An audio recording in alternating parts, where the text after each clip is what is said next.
చోరీ చేయాలనుకున్నప్పుడు పగలేంటి రాత్రేంటి రంగంలోకి దిగామా, టార్గెట్ పూర్తి చేశామా లేదా అనేదే ముఖ్యం. ఈ టాస్క్ని పర్ఫెక్ట్గా పూర్తి చేశారు కొందరు దొంగలు. అవును, ఆదిలాబాద్ జిల్లాలో పట్టపగలే దొంగలు రెచ్చిపోయారు.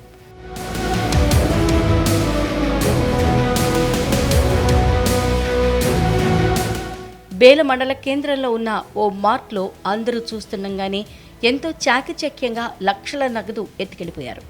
ఈ చోరీ ఘటనకు సంబంధించిన దృశ్యాలు అక్కడున్న సీసీ కెమెరాలో రికార్డయ్యాయి. కౌంటర్లో టేబుల్ పైన డబ్బుతో ఉన్న సంచిని చోరీ చేసిన ఇద్దరు యువకులు క్షణాల్లో పారిపోయారు.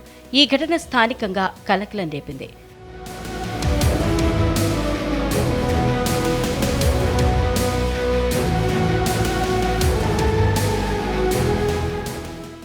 జిల్లాలోని బేల మండలంలో ఉన్న ఓ మార్ట్ కస్టమర్స్తో కోలాహలంగా ఉంది.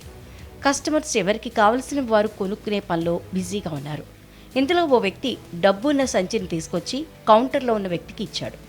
అతను ఆ సంచి తీసుకుని తన టేబుల్ పైన పెట్టి అందులో కొంత నగదు తీసి లెక్కపెట్టి సంచిని అక్కడే టేబుల్ పైన వదిలేసి ఎవరికో ఇచ్చేందుకు మరో టేబుల్ దగ్గరికి వెళ్ళాడు.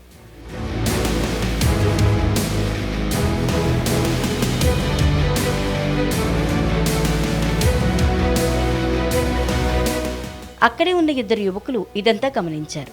అదే అదునుగా భావించిన ఆ యువకులు ఆ బ్యాగ్ తీసుకుని ఏమీ ఎరగనట్లు సాధారణ కస్టమర్స్ లాగా అక్కడి నుంచి వెళ్ళిపోయారు. అది గమనించిన మార్ట్ యాజమాన్యం వారిని వెంబడించినా ఫలితం లేకపోయింది. అప్పటికే వారు పారిపోయారు. పోలీసులకు సమాచారం ఇవ్వడంతో రంగంలోకి దిగిన CI Sainath, SI Divya Bharati CC footage ఆధారంగా విచారణ చేపట్టారు. దొంగలు మహారాష్ట్రకు చెందిన వారిగా అనుమానిస్తున్నారు పోలీసులు. కాగా ఈ ఘటనకు సంబంధించిన వీడియో నెట్టింట వైరల్ అవుతోంది.